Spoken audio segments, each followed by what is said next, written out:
going back to the topic of civil liberties, within the Muslim world, it's largely not a concept. And the issue is that in majoritarian states, it's viewed as what I believe in is actually true. It's 100% true.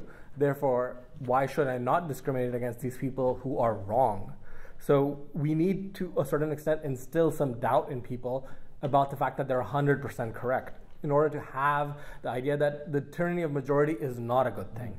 We need, again, expansion of the amount of dissent that is allowed so that within these countries, if somebody is saying that no, Muhammad was not the last prophet, it won't matter, and you can have that conversation and go home without any violence happening there. I mean, I think it's also quite difficult, if I sort of draw it more sort of, I guess, the history of Islam as, I guess, Sunnis believe it, and also just general sort of rulings and things like that. The problem is that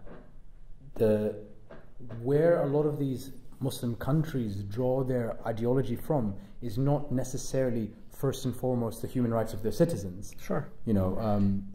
So if it's coming from an Islamic context about atheism, for example, what we were talking about before, killing an apostate makes sense because we are corrupting not just you. We're not ruining your life. We're ruining the life of your children. You're ruining the life of millions of people in the country. So it's much more. It's not just life after life. Yeah. So you lose 50 years if somebody kills you.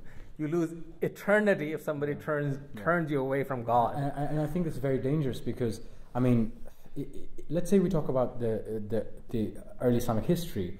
It was a history of conquest. You know, there was an imperial force.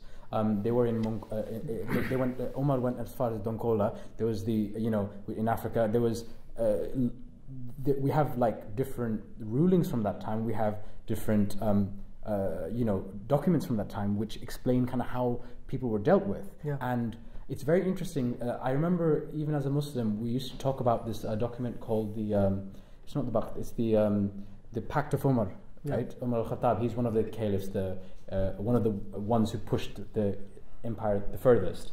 And that pact is seen as a document sometimes, and is promoted sometimes as a document of showing how pluralism existed within the caliphate, and talking about how the dhimmi, what's the word for dhimmi? It's like non-Muslim, subservient non-Muslims of the empire. It's not only after that. And what was crazy is I read that document, and it honestly reads like an apartheid document. It has people cutting their hair differently, wearing different color clothes, if they were Christian or Jews. You know, there's very specific rules as to what. But that's Sunnism, it's not true. There's that as well. But the point is, if that history and those rulings are where you draw how you run countries today, you are going to have problems with any kind of minority right. It's always very difficult. So it goes back to placing Islam in its historical place. It was a 7th century idea, so it reflects those ideals. And humanity has advanced past that. So we need to convince individuals first that there's a better way. And in order to do that, we need to have these conversations. How do you do that without, I mean, I guess you'd say the only way to do that is to open conversations of dissent.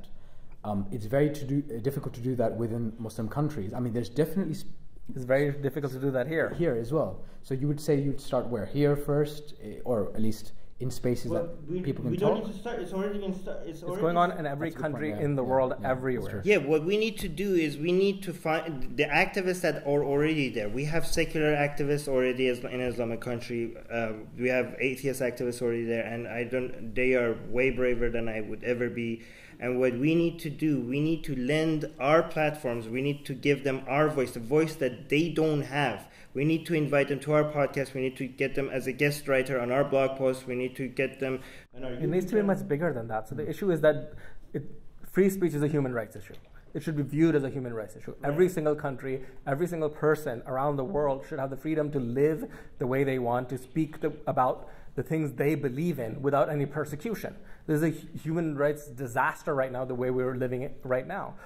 Saudi Arabia was part of the UN Human Rights Commission. Pakistan is a part of the Human Rights Commission. How is that happening? And why is there not outrage over this? Right. As a nation, if we want to make the world a better place, we need to give people everywhere the right to talk about their issues. At the very least, if you can't talk, how can you make progress? Including people that want to harm us. Sure, I completely agree.